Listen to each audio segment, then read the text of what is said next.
So hello guys, welcome again to our class that is Moisture Physics. So today we are going to discuss our some next important new questions of our important chapter that is current electricity. ठीक है भाई, आगे हम आज next question discuss करेंगे। 20th question से 18 तक हमने डिस्कस कर लिए थे, ठीक है। 19th क्वेश्चन भी सिमिलर क्वेश्चन है, ठीक है, कुछ उसी तरीके का 20th क्वेश्चन है। हम आज 20th क्वेश्चन डिस्कस करने जा रहे हैं। देखें आपके सामने फिगर दिया गया है कुछ इस तरीके से, जिसमें 12 वोल्ट का एक बैटरी दे रखा है, ठीक है, और वहीं आपके पास कुछ रजिस्टर्स भी दे रखे हैं भाई। यहाँ पे 6 ओम के हैं, ये 6 ओम ईच है, और ये 4 ओम 3 ओम 12 ओम का रजिस्टर है भाई यहाँ पे, ठीक है। और यहाँ पे आपके पास 2 ओम का रजिस्टर है, ठीक है। आपको यहाँ पे करंट कैलकुलेट करना है इस बैटरी से। तो बहुत ही अच्छा क्वेश्चन है, ऐसा क्वेश्चन जनरली बोर्ड में पूछा जा सकता है भाई, ठीक है। देखेंगे, ध्यान से देखेंगे, क्वेश्चन में बहुत अच्छा क्वेश्चन है।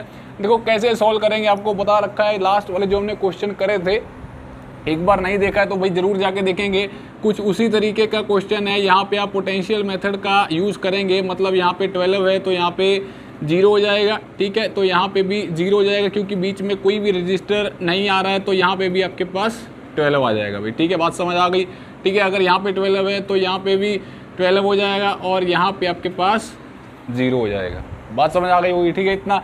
अब यहाँ पे 12 है, यहाँ पे 0 है भाई, ठीक है। लेकिन अब अगर आप इधर से जाते हैं तो भी आपके पास एक रजिस्टर आ रहा है बीच में, अगर इधर से जाएंगे तो भी एक रजिस्टर आ रहा है, मतलब यहाँ पे 12 नहीं आएगा और इधर भी 12 नहीं आएगा आपके पास। फिर सिमिलरली अगर आप 0 से आगे जाएंगे इधर, तो आपके पास बीच में रजिस्टर लाइक कर रहा है, दैट मीन्स पोटेंशियल सेम नहीं रहेगा यहाँ पे कुछ वेरी करेगा। तो आप ऐसा करिए, यहाँ पे पॉइंट x जो है, इस पॉइंट को मान लेंगे, यहाँ पे आप y ले लेंगे भाई, क्लियर है, ठीक है। ये हो गया आपके पास। अब आप ध्यान से देखिए यहाँ पे कि जो पोटेंशियल है यहाँ पे सभी में डिफरेंट है भाई, ठीक है। यहाँ पे भी पोटेंशियल x से y है, यहाँ पे 0 से y है, ठीक है। यहाँ पे 12 से 0 के बीच में है, यहाँ पे x से 0 के बीच में है, और यहाँ पे 12 से y के बीच में है, ठीक है। देखो मैं आपको बता दूं कि आप जब भी आपके पास, हमने कैपेसिटर वाले चैप्टर में भी डिस्कस करा था कि जब भी आपको 5 या 6 रजिस्टर या फिर कैपेसिटर दिखाई दे, तो आप वहाँ पे एक कंडीशन जो है आपके पास, जिसको आप बोलते हैं व्हीटस्टोन ब्रिज, वो आप ट्राई कर सकते हैं बनाने का भाई, ठीक है। उसकी हेल्प से आप क्वेश्चन शायद सॉल्व कर पाए, ठीक है। तो उसको आपको ट्राई ज़रूर करना है। तो इसीलिए हम यहाँ पे भी व्हीटस्टोन ब्रिज का कंडीशन जरूर ट्राई करेंगे कि शायद उस तरीके से भी क्वेश्चन हो जाए। तो देखेंगे यहाँ पे सबसे पहले आपको क्या करना है, एक तो 12 लिखना है और दूसरा 0 लिखना है। मतलब व्हीटस्टोन ब्रिज बनाने के लिए, उस कंडीशन को फॉर्म करने के लिए, पहला पॉइंट आपके पास 12 होना चाहिए और दूसरा पॉइंट 0 होना चाहिए, ठीक है। हर क्वेश्चन में ऐसा ही रहेगा।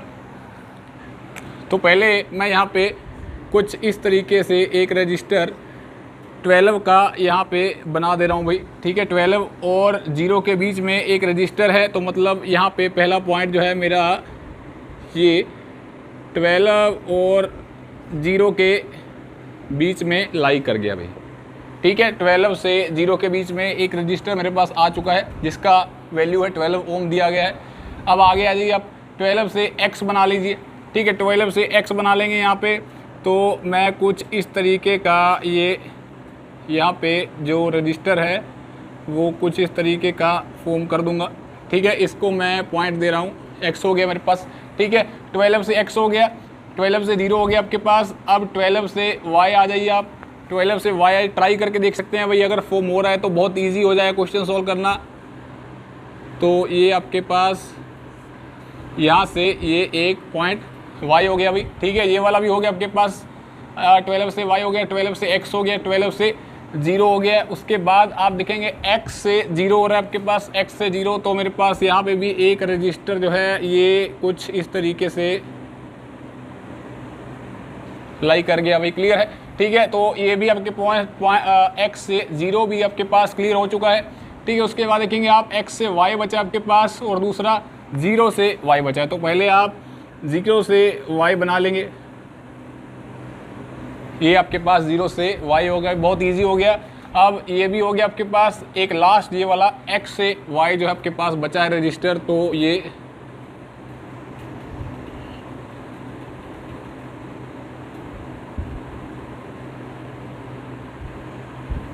ये हो गया आपके पास x से y हो गया भाई। क्लियर है, बात समझ आ गई। तो क्वेश्चन जो है कुछ उसी तरीके का बनता दिखाई दे रहा है, ठीक है। यहाँ से आप एक बैटरी लगा देंगे कुछ इस तरीके से, ये आपके पास 12 वोल्ट का एक बैटरी हो गया भाई, ठीक है। बात समझ आ गई होगी, बहुत ईजी हो गया भाई, बहुत ईजी हो गया, ठीक है। 12 वोल्ट का एक यहाँ पे बैटरी हो गया। तो अब देखो, मैंने आपको पहले ही बताया था, कैपेसिटर वाले चैप्टर में भी हमने डिस्कस करा था कि अगर आपके पास कितने रजिस्टर हैं यहाँ पे, 1 2 3 4 5 6, 5 या 6 रजिस्टर अगर आपको दिखाई दे तो आप व्हीटस्टोन ब्रिज का कंडीशन जो है ट्राई कर सकते हैं भाई। बहुत इजी हो जाएगा उससे क्वेश्चन सॉल्व करना, ठीक है। तो यहाँ पे आपके पास 12 वोल्ट दे रखा है, ठीक है। अब आप इसको सॉल्व कर सकते हैं। व्हीटस्टोन ब्रिज का कंडीशन से पहले आप इसका वैल्यू जो है लिख लेंगे यहाँ पे, ठीक है। 12 से 0 जो था, 12 से 0 के बीच में जो रजिस्टर था उसका वैल्यू 12 ओम है, ठीक है। 12 से x के बीच में कितना है, 6 ओम है। ये 6 ओम ये हो गया आपके पास। x से 0 जो है आपके पास ये कितना है, ये 3 ओम हो गया आपके पास। x से 0 3 ओम। x से y देखेंगे, x से y आपके पास 6 ओम दिया हुआ है, ठीक है। वैल्यू कोई भी हो भाई, क्वेश्चन सॉल्व करना आना चाहिए।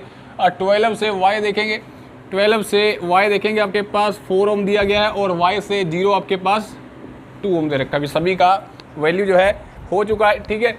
अब आपको व्हीटस्टोन ब्रिज का कंडीशन जो है पता है आपको, क्या कंडीशन रहता है इसका। कंडीशन आपके पास ये रहता है 6 divided by 4 that should be equal to 3 divided by 2, जो कि यहाँ पे इक्वल आ रहा है भाई, ठीक है। बात समझ आ गई होगी, ठीक है। अगर मैं यहाँ पे लिखूंगा 6 divided by 4 that should B divided by 3/2, तो वही आपके पास कंडीशन आएगा जो कि हमारे पास इक्वल है। अगर ऐसा रहता है तो बीच वाला जो रजिस्टर है आपके पास ये यहाँ से हट जाएगा, तो मैं इस रजिस्टेंस को यहाँ से हटा दूंगा भाई, ठीक है। बात समझ आ गई होगी। इस रजिस्टर का कोई भी वैल्यू जो है यहाँ पे नहीं रहा बीच में, ये सारा जो है आपके पास रजिस्टर जो है हट गया है, ठीक है। बहुत इजी हो गया। अब ध्यान से देखेंगे तो आपके पास ये वाला और ये दोनों रजिस्टर जो है सीरीज़ में हो गए। अगर ऐसा हो गया आपके पास तो आपके पास जो सर्किट फॉर्म होगा वो कुछ इस तरीके से आ जाएगा। ये मैं इसको फॉर्म करके ऐसा लिखूंगा और ये फिर कुछ इस तरीके से ऐसा लिखूंगा भाई, ठीक है। और नीचे वाले दोनों भी सीरीज़ में हो जाएंगे अभी, ठीक है। इन दोनों को सीरीज़ में लेके लिखेंगे तो आपके पास यहाँ पे 9 ओम आ जाएगा, और यहाँ पे कितना आपके पास 12 ओम आ जाएगा, और सिमिलरली यहाँ पे भी 6 ओम हो जाएगा अभी, ठीक है। और यहाँ पे आपके पास जो बैटरी है वो ऑलरेडी लगी है, that should be equal to 12 volt. अब ये फिर से आप देखेंगे यहाँ पे ये तीनों पैरेलल में है, ठीक है। तो आप इन तीनों को सोल्व करेंगे भाई, ठीक है। 1/9 प्लस 1/12 प्लस 1/6 हो जाएगा अभी, ठीक है। इसका एलसीएम लेंगे आपके पास, ठीक है भाई। एलसीएम ले लेंगे, इसका एलसीएम सॉल्व करके देख लेंगे। यहाँ पे 12 है, 9 है, 6 है, ठीक है। ये हो गया आपके पास 3 4 ज़ा 12, 3 3 ज़ा 9, 2 हो गया आपके पास। ये हो गया 2 2 ज़ा 4 हो गया, 3 1 हो गया आपके पास, और ये 6 हो गया भाई, ठीक है। 3 2 ज़ा 6 6 ज़ा 36 जो है आपके पास, इसका एलसीएम आ चुका है। 4 हो गया यहाँ पे, और यहाँ पे 3 हो गया, और यहाँ पे 6 हो गया भाई, ठीक है। और ये आपके पास आर इक्विवेलेंट जो इसका आएगा कितना आ गया अभी, 6 और 3 9 हो गया, 9 और ये 13, तो 13/36 ही इसका वैल्यू जो है रहेगा। 1/3 लिख दे रहा हूँ भाई यहाँ पे, ठीक है। ये आपके पास कितना 4 3 7 13 हो गया भाई, 13/36 मतलब 13/36 हो गया।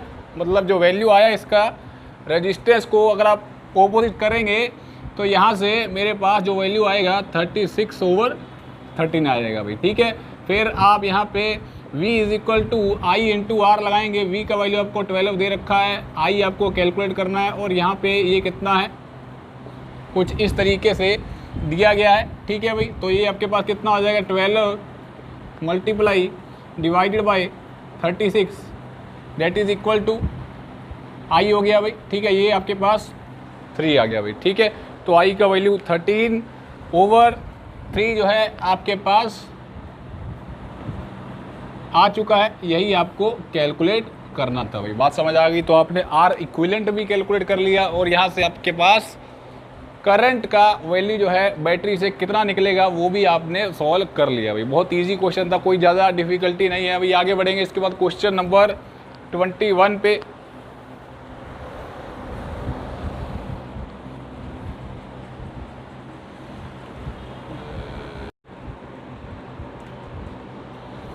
सो now move to the question number 21। देखिए भाई क्वेश्चन नंबर 21 में कुछ इस तरीके का फिगर दिया गया भाई, बहुत ही अच्छा क्वेश्चन है, ठीक है। और यहाँ पे आपको क्या कैलकुलेट करवाने के लिए बोल दे रहा है, पोटेंशियल जो है आपको कैलकुलेट करना है कहाँ पे, पॉइंट्स ए बी सी और डी के ऊपर पोटेंशियल कैलकुलेट करना है। वहीं आपको एक एक्सटर्नल चीज़ दे रखी है डराने के लिए, वही ऐसा लगा लीजिए इसका कोई ज़्यादा खास यूज़ नहीं है यहाँ पे, मतलब ऐसा बोल दे रहा है कि वो जी पॉइंट जो दे रखा है उसने ग्राउंडेड कर रखा है, ठीक है भाई, ठीक है।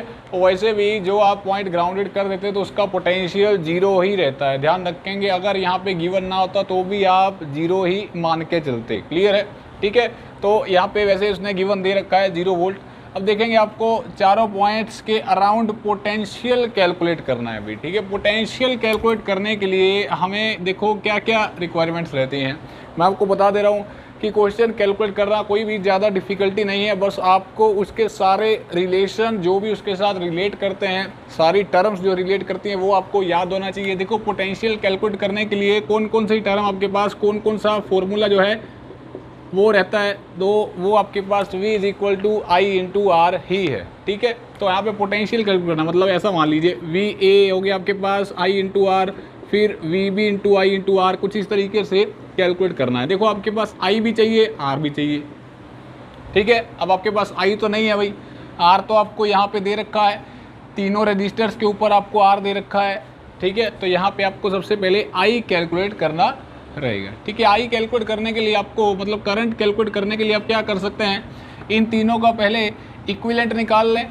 ठीक है। ये आपके पास तीनों का इक्विवेलेंट कितना आ जाएगा, 6 आ जाएगा भाई यहाँ पे। और आपके पास जो आर इक्विवेलेंट जो आएगा यहाँ पे that should be equal to 6 ohm हो जाएगा, ठीक है। और वहीं अगर आप V की बात करें तो वो कितना हो जाएगा आपके पास 18 वोल्ट हो जाएगा। क्यों हो जाएगा, क्योंकि यहाँ पे 12 वोल्ट है और यहाँ पे 6 वोल्ट है, इसका कोई भी मतलब यहाँ पे नहीं है, ठीक है। और ये दोनों सेम डायरेक्शन में है, पॉजिटिव से नेगेटिव है तो दोनों ऐड अप हो जाएंगे। अगर यहाँ पे एक माइनस में रहता, कुछ माइनस ऊपर वाली साइड, माइनस जो है इसका जो लो पोटेंशियल है वो ऊपर वाली साइड होता तो आप 12 में से 6 माइनस कर देते, क्लियर है। तो टोटल आपके पास 18 वोल्ट जो है पोटेंशियल आ चुका है। तो अब आप यहाँ से V = IR लगाएंगे और I का वैल्यू कैलकुलेट करेंगे, V/R हो जाएगा। यहाँ से V कितना है आपके पास 12 है और R कितना है 6 है भाई, ठीक है। तो 3 एम्पियर जो है वो करंट जो है आपके पास आ चुका है, ठीक है भाई। 3 एम्पियर करंट जो है आपके पास आ चुका है, मतलब यहाँ से जो करंट जाएगा वो 3 एम्पियर जाएगा, यहाँ से भी 3 एम्पियर जाएगा और यहाँ से भी 3 एम्पियर जाएगा। बात समझ आ गई होगी, क्लियर है, ठीक है। तो अभी हमने करंट जो है वो कैलकुलेट कर लिया, अब आप पोटेंशियल जो है इजीली निकाल सकते हैं, ठीक है। ए पॉइंट का सबसे पहले कैलकुलेट करने के लिए देखो मेरे पास G पॉइंट भी है, ठीक है, जिसका पोटेंशियल जो है वो 0 वोल्ट है। तो मैं पहले इन दोनों के बीच में पोटेंशियल जो है वो देखूंगा कितना है मेरे पास भाई, मैं VAG लिखूंगा। VAG जो है मेरे पास किसके बराबर आ रहा है भाई, 12 वोल्ट के बराबर है, मतलब इन दोनों के बीच का जो पोटेंशियल आ रहा है वो देखो वो 12 वोल्ट दिया गया आपके पास भी, क्लियर है, ठीक है। इन दोनों के बीच का पोटेंशियल 12 वोल्ट है, तो 12 वोल्ट हो गया। तो मैं इसको VA - VG लिखूंगा, 12 वोल्ट हो गया। और VG का वैल्यू जो है मेरे को पता है भाई यहाँ पे 0 है, ठीक है, = 12 वोल्ट है। So VA that should be equal to 12 volt, ठीक है। तो VA का जो वैल्यू है वो 12 आ गया आपके पास, ठीक है भाई। अब आगे आप यहाँ से VAB का सिमिलरली कैलकुलेट कर लेंगे। देखो VAB का कैलकुलेट करने के लिए मैं यहाँ पे I/R लिखूंगा। क्यों लिखूंगा, क्योंकि इस बार मेरे पास इन दोनों के बीच में एक रजिस्टर है जिसका वैल्यू मेरे को 1 ओम दे रखा है और मेरे पास I भी दिया गया है 3 एम्पेयर, ठीक है। और इसको मैं क्या लिखूंगा, VA - VB। I का वैल्यू कितना है भाई, I का वैल्यू है 3 एम्पेयर और R का वैल्यू कितना है 1 ओम है, ठीक है। और मेरे पास ये वैल्यू जो है VA का वैल्यू 12 दे रखा है, तो ये 3 हो गया, ठीक है भाई। तो 12 - 3 that should be equal to VB। तो VB का जो वैल्यू आया है यहाँ से 9 वोल्ट आ गया भाई, क्लियर है, बात समझ आ गई होगी, ठीक है। कुछ इसी तरीके से अब आपके पास ये भी हो गया। अब कुछ इसी तरीके से आप VBC भी कैलकुलेट कर सकते हैं, ठीक है। VBC किसके बराबर आएगा आपके पास, फिर से I/R लिखेंगे, ठीक है। VB - VC लिखेंगे, I का वैल्यू कितना है 3 है, और R का वैल्यू 2 है आपके पास। VB का वैल्यू आप कैलकुलेट कर चुके हैं ऑलरेडी, तो यहाँ पे 9 आ जाएगा, minus VC is equal to 6 हो जाएगा भाई, 9 minus 6 is equal to VC हो जाएगा, और VC का वैल्यू यहाँ से 3 आ गया भाई। बात समझ आ गई, बहुत ईजी हो गया, बहुत ईजी हो गया, कोई ज़्यादा डिफ़िकल्टी नहीं रही, आपके पास सिर्फ यही पॉइंट बचा है, ठीक है। अब आगे आपके पास यहाँ पे VD कैलकुलेट करना है, लेकिन आपके पास आगे कोई भी रजिस्टर नहीं है, तो फिर से आप इन दोनों के बीच में आपको पोटेंशियल दे रखा है 6 वोल्ट, ठीक है, तो वो आप बड़ी इजीली कैलकुलेट कर लेंगे, ठीक है भाई। यहाँ पे तो मैं कुछ इस तरीके से क्या लिखूँगा, VGD जो है वो मेरे पास 6 वोल्ट दिया गया है, ठीक है भाई। VG minus VD that should be equal to 6 volt हो जाएगा, और ये 0 है, माइनस VD 6 हो गया, और VD का वैल्यू माइनस का 6 वोल्ट जो है वो आ चुका है। बहुत इजी हो गया भाई, कोई ज़्यादा डिफ़िकल्टी नहीं है, बात समझ आ गई होगी, ठीक है, इजी क्वेश्चन है, ठीक है। कुछ इसी तरीके से आपको एक सेकेंड पार्ट भी इसका दिया गया है। सेकेंड पार्ट में आपको बोल दे रहा है कि भाई आपको सिर्फ क्या करना है कि यहाँ से जो बैटरी है, आपको बैटरी का जो पॉजिटिव पोटेंशियल है उसको नेगेटिव बना देना है, और नेगेटिव जो है उसको आपको पॉजिटिव बना देना है भाई, कुछ इस तरीके से, ठीक है। तो ये बात हो रही है यहाँ पे, और कोई भी ज़्यादा डिफ़िकल्टी नहीं है, ठीक है। वैल्यू जो है वो सेम है, तो मैंने आपको पहले ही बता दिया था कि अगर ऐसा होगा तो आप जो करंट कैलकुलेट करेंगे, यहाँ पे करंट कैलकुलेट करेंगे, अब जो आपके पास V आएगा, टोटल जो V आएगा वो 12 माइनस 6 आएगा, मतलब 6 वोल्ट आ जाएगा यहाँ पे, ठीक है भाई। और जो करंट आएगा, और करंट का जो वैल्यू रहेगा वो 6/6 रहेगा भाई, ठीक है। तो मतलब 1 एम्पेयर जो है वो करंट जो है इस बार फ्लो करेगा, कुछ इसी तरीके से 1 एम्पेयर यहाँ पे, 1 एम्पेयर यहाँ पे, ठीक है। फिर से आप वैसे ही कैलकुलेट करेंगे, VA माइनस VG लगाते जाएंगे, आपके पास फिर से वही वैल्यू वही आएगा, बस यहाँ पे करंट का जो वैल्यू है यहाँ पे वेरी करेगा इस बार, ठीक है। इस बार यहाँ पे वैल्यू जो है इसका 1 आ जाएगा, और यहाँ पे भी आपके पास वैल्यू जो है इसका 1 आ जाएगा भाई, और कोई भी ज़्यादा चेंजेस इसमें नहीं आएंगे, ठीक है, यही रहेगा आपके पास, ठीक है भाई। आगे बढ़ेंगे इसके बाद क्वेश्चन नंबर 22 पे।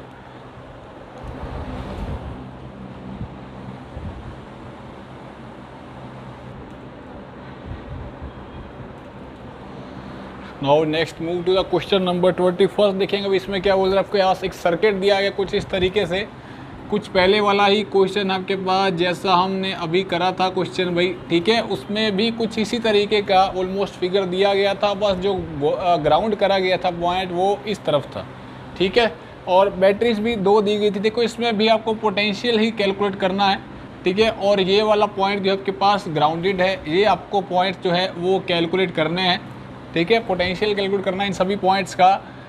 तो पहले मैं देखो पोटेंशियल कैलकुलेट करने के लिए मैं आपको बता चुका हूँ पहले, V is equal to IR का आपको ज़रूरत रहेगा। अब IR के लिए आपको I की ज़रूरत है, R आपके पास हर जगह पे वैलिड है, ठीक है भाई, R आप हर जगह पे लगा सकते हैं, लेकिन I नहीं है। तो I कैलकुलेट करने के लिए आप क्या करेंगे, I is equal to V/R equivalent करेंगे भाई, ठीक है। V आपको दे रखा है 200 दे रखा है टोटल, ठीक है, 200 टोटल दे रखा है आपको, और R इक्विवेलेंट कितना आ जाएगा यहाँ से 40 ओम आ जाएगा, ठीक है, और ये कटेगा यहाँ से, तो मतलब 5 एम्पेयर जो है वो करंट जो है यहाँ से फ्लो करना स्टार्ट करेगा भाई। तो मतलब हर जगह पे करंट जो है वो 5 एम्पेयर जो है वो रहेगा, ठीक है, कुछ इस तरीके से 5 एम्पेयर करंट जो है वो आपके पास यहाँ पे रहेगा। तो मतलब अब आपको फिर से कुछ उसी तरीके से जैसे हमने लास्ट में करा था क्वेश्चन, देखो आपको पहले V1 कैलकुलेट करने के लिए बोला गया है। V1 मैं आपको बोल चुका हूँ, ठीक है, जो पोटेंशियल रहता है किसी भी एक पॉइंट का नहीं रहता है, ठीक है, तो वो आपके पास यहाँ पे निकालना आपको किसी एक सिंगल पॉइंट का है, ठीक है। तो आपके पास हमेशा पोटेंशियल डिफरेंस रहता है, ध्यान रखेंगे पोटेंशियल डिफरेंस रहता है। तो पहले मैं V1 का अगर निकालूंगा तो मैं यहाँ से V12 लिखूंगा, that should be equal to I into R लिखूंगा। अब मेरे पास ना तो यहाँ पे V1 है और ना ही मेरे पास V2 है, ठीक है, तो मैं इसको इसीलिए एक बार यहाँ पे छोड़ दे रहा हूँ, ठीक है, वापस इसी पे आएंगे। पहले आप यहाँ से कैलकुलेट कर सकते हैं, क्योंकि इस पॉइंट का जो पोटेंशियल है वो 0 वोल्ट है, ठीक है। तो मैं यहाँ पे VG3 लिख सकता हूँ यहाँ पे, मतलब मेरे को V3 का पोटेंशियल कैलकुलेट करना है, तो मैं यहाँ से V3G लिख सकता हूँ, that should be equal to I into R हो जाएगा। सो V3 माइनस VG लिख सकता हूँ मैं, ठीक है भाई। अब आप VG3 क्यों नहीं लिखे, क्योंकि आपका ये वाला पॉजिटिव पोटेंशियल जो है वो इसके साथ कनेक्टेड है, सो इसीलिए आपको V3G लिखना होगा भाई, ठीक है। आप V3G लिखेंगे ताकि आपका जो V3 वाला पॉइंट है वो पॉजिटिव के साथ कनेक्टेड है, तो वो आपके पास यहाँ पे पॉजिटिव में ही आए, ठीक है। अगर आप VG3 लिखते हैं तो आपका जो VG है वो कुछ इस तरीके से लिखेंगे, आप कुछ इस तरीके से बता दे रहा हूँ मैं, VG3 मतलब VG माइनस V3 हो जाएगा, और ये कुछ इस तरीके से लिखेंगे, बात वहीं आ गई आपके पास। क्लियर है, ठीक है भाई। तो I आपके पास 5 एम्पेयर दिया गया है, R आपके पास 25 ओम है, ठीक है। इसका वैल्यू जो है आपके पास 0 है, ठीक है। तो मेरे पास जो V3 का वैल्यू जो है वो आ चुका है 125 वोल्ट, ठीक है। ये मेरे पास V3 का वैल्यू हो गया भाई, ठीक है। कुछ इसी तरीके से आप इन दोनों के बीच का पोटेंशियल भी निकाल सकते हैं। देखेंगे किस तरीके से आप निकालेंगे, यहाँ पे कुछ इस तरीके से, यहाँ पे इसको आप क्या लिखेंगे, आप देखो अब आपके पास जो VG2 लिखेंगे आप, क्योंकि आपका जो G वाला पोटेंशियल है वो आपके पास पॉजिटिव है, सो मतलब VG minus V2 is equal to I into R हो जाएगा। VG का आपका 0 है, माइनस V2 है, I का वैल्यू कितना है 5 है, और R का वैल्यू आपको 10 दे रखा है भाई, ठीक है। तो इसका जो वैल्यू आया मेरे पास ये आ गया माइनस का 50 वोल्ट आ गया। अब ये वाला माइनस उठा के यहाँ पे पुट कर सकते हैं, ठीक है। तो माइनस माइनस प्लस हो जाएगा भाई ये, ठीक है। I का वैल्यू कितना है यहाँ पे आपके पास फिर से 50 है, और R का वैल्यू कितना आपके पास यहाँ पे 1 और 2 के बीच में ये आपके पास कितना है, फिर से कुछ इस तरीके का दिया गया है। तो V1 का जो वैल्यू आया मेरे पास 25 माइनस 50 मतलब माइनस का 25 वोल्ट आ गया भाई, ठीक है। शायद उन्होंने साइन एक्सचेंज करके भी दिया रह सकता है, लेकिन आप इस तरीके से भी कर सकते हैं, ठीक है। तो यहाँ पे मेरे पास यहाँ पे माइनस का और ये भी माइनस का वैल्यू आ रहा है, ठीक है भाई। दोनों आपके पास हो चुके हैं कुछ इस तरीके से, ये V2 का हो गया। अब आपके पास ये भी हो गया। अब आगे आपको V32 का कैलकुलेट करना है, V32 का भाई। देखो V3 जो है आपके पास वो पॉजिटिव है, तो फिर से मैं इसको V3 माइनस V2 लिखूँगा।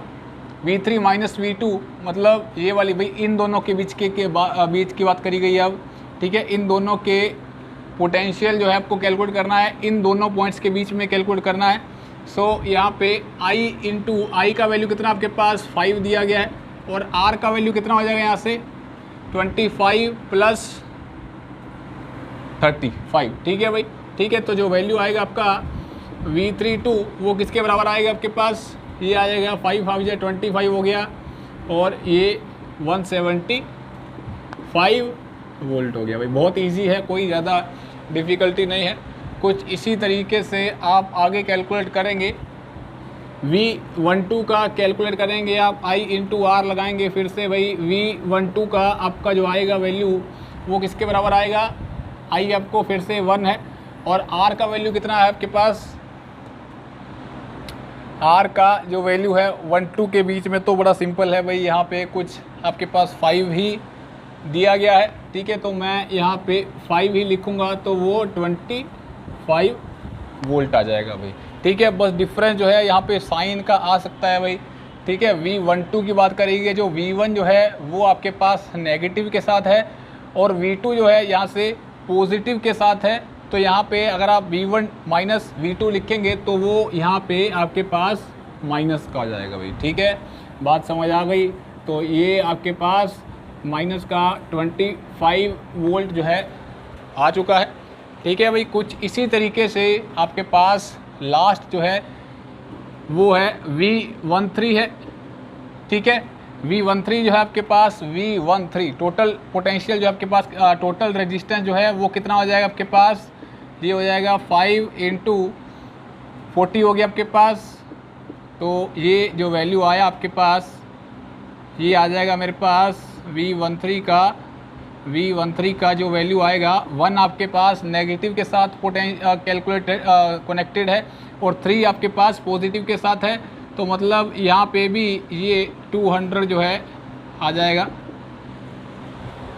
ठीक है भाई, बात समझ आ गई होगी। इस तरीके से हम पोटेंशियल जो है वो कैलकुलेट कर सकते हैं। बस साइन कन्वेंशन का ध्यान रखना है भाई, साइन कन्वेंशन का और कोई भी ज़्यादा डिफ़िकल्टी नहीं है।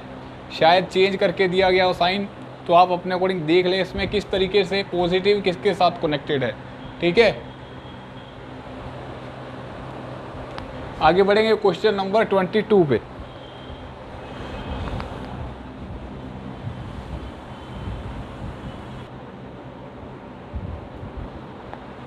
सो now move to the question number 24 देखेंगे भाई। सॉरी 24 नहीं है, ये क्वेश्चन नंबर जो है हमारे पास ये 23rd क्वेश्चन है भाई। 23rd क्वेश्चन में आपको कुछ एक फिगर दिया गया, बहुत ही इंपॉर्टेंट क्वेश्चन है भाई, बहुत ही अच्छा क्वेश्चन है। ठीक है, ऐसा क्वेश्चन से ही आपका प्रैक्टिस जो है ज़्यादा बढ़ेगा। ठीक है, देखिए इसमें क्या बोल रहा है आपके पास, आपको कुछ इस तरीके का फिगर दिया गया है। ठीक है, आपको रीडिंग्स कैलकुलेट करना है। पहले पार्ट में आपको बोल दे रहा है find readings of voltmeter and ammeter. ठीक है, रीडिंग्स का मतलब क्या है भाई, यहाँ पे मतलब आपको वोल्टेज कैलकुलेट करना है। ठीक है, सिंपल सी बात है, रीडिंग्स का मतलब यही है भाई। ठीक है, जो मीटर दिए गए हैं, ठीक है, उसका आपको रीडिंग जो है वो कैलकुलेट करना है। ठीक है, मतलब अब ये रीडिंग जो है क्या लेता है भाई, वोल्टेज लेता है, ये करंट लेता है। ठीक है, कब कैलकुलेट करना है, जब आपके पास ये वाला स्विच जो है वो कुछ इस वाली साइड है। ठीक है, इसके साथ कनेक्टेड है, मतलब स्विच जो है वो दूसरी साइड नहीं घुमाया गया है, वो कुछ इसी साइड है। अगर इसी साइड है तो हमने उसको पहले से ही ऑलरेडी ऐसा बना दिया है फर्स्ट पार्ट के लिए। ठीक है, तो ये यहाँ से हट जाएगा, इसका कोई भी मतलब यहाँ से नहीं रहेगा भाई। ठीक है, कुछ सर्किट जो है कुछ इस तरीके का बनेगा। इसको और इजी करने के लिए आप ऐसा बना लीजिए करिए, क्योंकि देखो भाई माइंड में एकदम से देखने में ही क्वेश्चन जो है हमारे पास सोल्व हो पाता है, तो मैं कुछ इस तरीके का यहाँ से बना पाऊँगा। ठीक है, और इजी ज़्यादा करना चाहते हैं तो आप इसको कुछ इस तरीके से बना लीजिए, क्योंकि देखने में ही आपको क्वेश्चन जो है वो इजी लगना चाहिए भाई। ठीक है, बहुत इजी हो गया, और इजी हो गया थोड़ा सा। ठीक है, अब आप इजीली इसका वोल्टेज जो है वो कैलकुलेट कर सकते हैं और इसका करंट कैलकुलेट कर सकते हैं। आपको रेजिस्टेंस जो है दे रखा है 2 ओम 200 ओम, और इसका एक इंटरनल रेजिस्टेंस भी 1 ओम आपको दे रखा भी। ठीक है, देखो अब वोल्टेज कैलकुलेट करना है, वोल्टेज कैलकुलेट करना है इसके अराउंड। तो अब आप कैसे करेंगे, देखो वोल्टेज कैलकुलेट करने का क्या फॉर्मूला है मेरे पास, V = I/R है। ठीक है, और R भी यहाँ पे क्या रहता है, R इक्विवेलेंट है अगर आपको यहाँ पे वोल्टेज कैलकुलेट करना है। ठीक है, तो आप पहले क्या करिए, इसका रेजिस्टेंस आपको दे रखा है। ठीक है, ये भी आपके पास 50 ओम है और ये 200 ओम है। तो पहले आप इसका 1/R इक्विवेलेंट निकाल लीजिए, 1/200 हो जाएगा प्लस 1/50 ओम हो जाएगा अभी। ठीक है, यहाँ पे 200 आ जाएगा आपके पास, ये 1 हो गया, ये 4 हो गया, 5/200 हो गया, मतलब 200/5 हो गया। तो ये कटेगा, तो आपके पास जो R इक्विवेलेंट का जो वैल्यू आएगा that should be equal to 40 ohm. यहाँ पे हमारे पास जो इसका रेजिस्टेंस जो है आ चुका है, इक्विवेलेंट रेजिस्टेंस सॉल्व करने में। ठीक है, तो इसका रेजिस्टेंस जो है टोटल सॉल्व करने के, इसको हटाने के बाद 40 ओम आ गया। अब फिर से ये दोनों जो है सीरीज़ में हो जाएंगे, ये वाला प्लस ये वाला और प्लस ये वाला। आपके पास कितना हो गया टोटल भाई, टोटल R इक्विवेलेंट जो आया आपके पास ये 43 ओम आ चुका है भाई। ठीक है, 43 ओम आ चुका है। अब आप यहाँ से V = IR लगाएंगे और आप यहाँ से करंट जो है वो कैलकुलेट कर सकते हैं, या फिर वोल्टेज भी कैलकुलेट कर सकते हो। तो वोल्टेज जो है आपके पास, करंट जो है आपके पास नहीं है। ठीक है, यहाँ पे तो आपके पास पहले करंट आ जाएगा I = V/R। V कितना है, 4/3 है। ठीक है, और R कितना आपके पास 43 ओम है भाई। ठीक है, तो ये आपके पास वैल्यू जो है इसका आ चुका है। ठीक है, इसको आप हटाएंगे, यहाँ से 0 लगाएंगे तो आपके पास 0.1 एम्पियर जो है करंट जो है I का वो आ जाएगा भाई। क्लियर है, बात समझ आ गई? ठीक है, आपको करंट आ चुका है, V का वैल्यू 4.3 था, R आपने कैलकुलेट कर लिया 43। ठीक है, तो इसको डिवाइड करेंगे तो आपके पास करंट का वैल्यू जो है अराउंड 0.1 एम्पियर करंट जो है वो यहाँ से कुछ इस तरीके से फ्लो करने लगा है भाई। ठीक है, अब आपको पता है कि जो वैल्यू रहता है आपके पास करंट जो है वो सीरीज़ में सेम रहता है। ठीक है, मतलब अब ऐसा हो गया है, अब ऐसा है कि भाई ये वाला जो वैल्यू है यहाँ पे नहीं है। ठीक है, अब सर्किट जो हमने सॉल्व करके कुछ इस तरीके से बनाया है, तो अब जो करंट जा रहा है वो यहीं पे फ्लो कर रहा है और इधर भी फ्लो कर रहा है। तो जो एम मीटर का जो वैल्यू आएगा आपके पास, जो एम मीटर का जो वैल्यू आ गया वो भी 0.1 एम्पियर जो है वो आ चुका है भाई। ठीक है, अब आपको वोल्ट मीटर का रीडिंग निकालना है। ठीक है, तो मैं वापस आऊँगा कुछ उसी सर्किट पे भाई।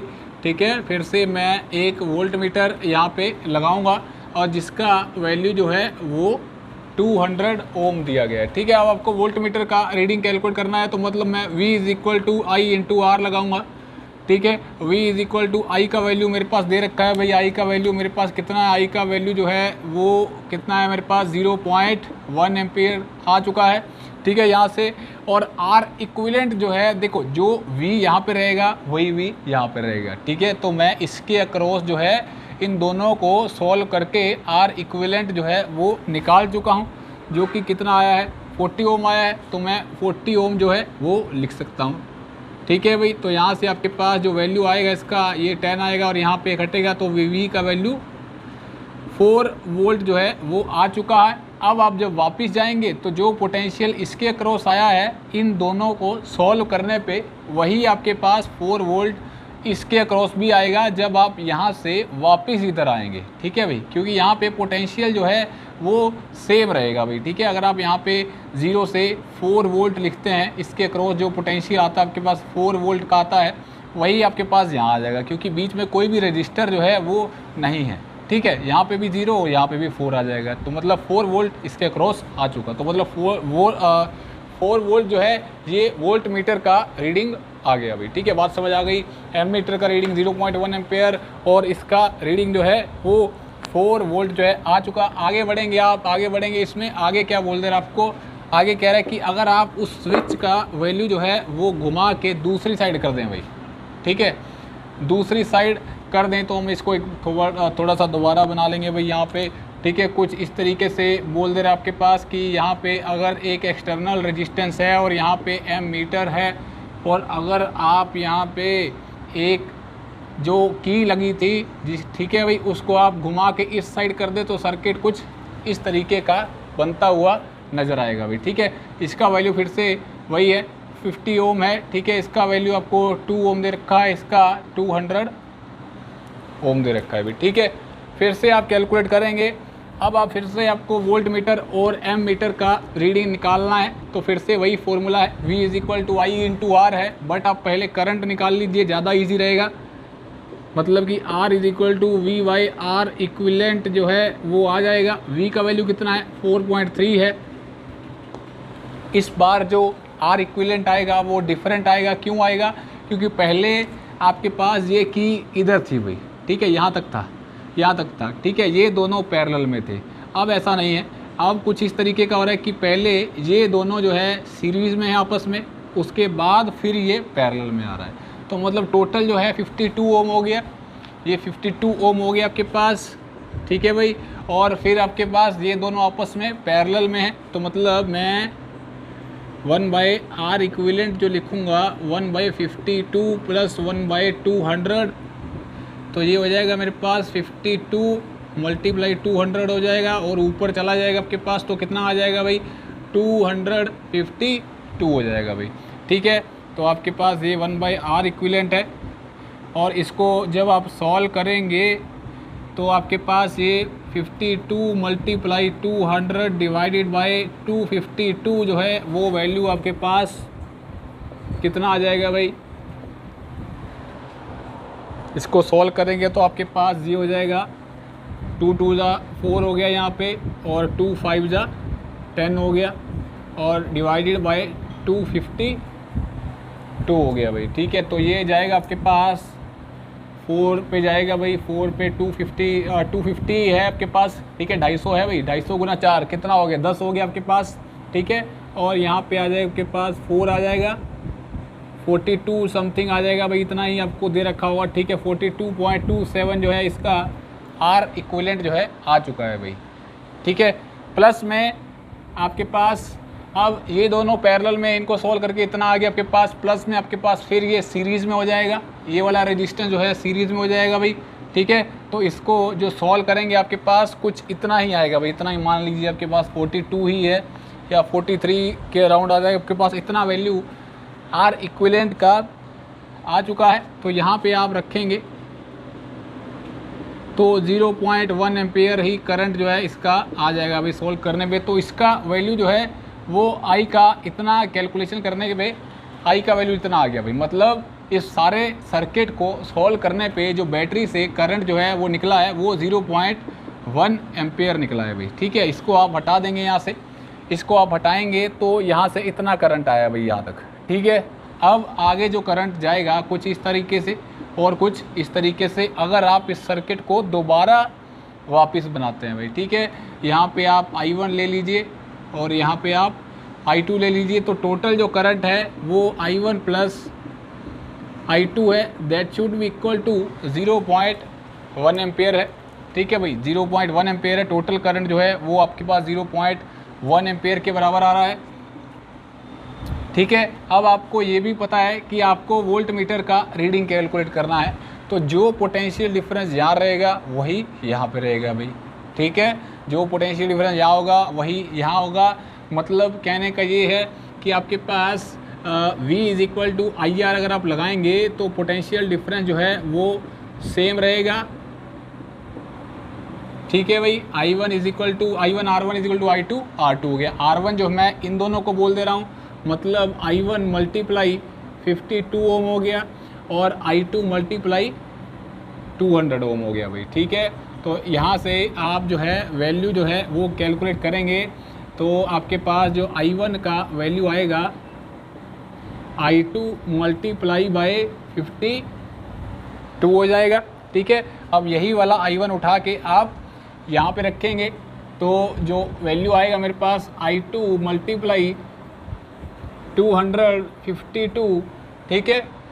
प्लस में फिर से आपके पास कितना है, सॉरी फिर से आपके पास यहाँ पे I2 है और ये किसके बराबर हो जाएगा 0.1 के बराबर आपके पास दिया गया भाई। यहाँ से क्वेश्चन थोड़ा सा लेंथी है लेकिन कॉन्सेप्ट देखेंगे तो कुछ भी नहीं है, ठीक है भाई। यहाँ पे ये वैल्यू इतना आ चुका आपके पास, इतना आ चुका है भाई, ठीक है। बहुत इजी है, कोई ज़्यादा डिफ़िकल्टी नहीं है। यहाँ से अगर आप I2 का वैल्यू कैलकुलेट करेंगे तो करिए कैलकुलेट भाई इसको, ये हो जाएगा आपके पास, ये हो जाएगा आपके पास 200 I2 plus 52 into I2 is equal to 0.1 multiply 52 हो जाएगा भाई, ठीक है। तो ये हो गया मेरे पास 252 I2 इज इक्वल टू 5.2 हो जाएगा भाई, ठीक है। I2 का वैल्यू निकालिए आप यहाँ से,